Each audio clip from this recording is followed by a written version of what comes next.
December 11, 1912। ଧୀର ସ୍ଥିର ଭାବରେ ମୁଁ ଅପେକ୍ଷା କରୁଛି ଆଉ ଗୋଟିଏ ଆବରଣ ଛିନ୍ନ ହୋଇଯିବାକୁ।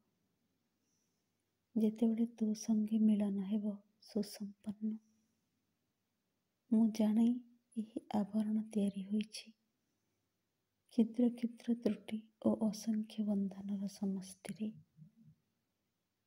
ଏସବୁ ଗ୍ରନ୍ଥି କିପରି ଅପସାରିତ ହେବ?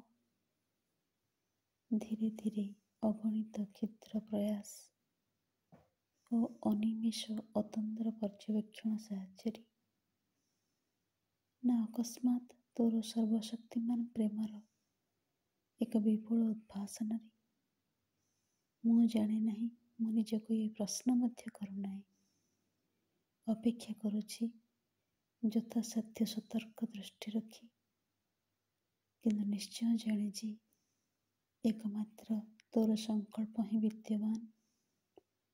କେବଳ ତୁ ହିଁ କର୍ମ କରୁଛୁ, ମୁଁ କେବଳ ଯନ୍ତ୍ର। ଯନ୍ତ୍ରଟି ଯେତେବେଳେ ପୂର୍ଣ୍ଣତର ପ୍ରକାଶ ପାଇଁ ପ୍ରସ୍ତୁତ ହେବ, ସେତେବେଳେ ସେହି ପ୍ରକାଶ ସ୍ୱତଃ ଘଟିବ।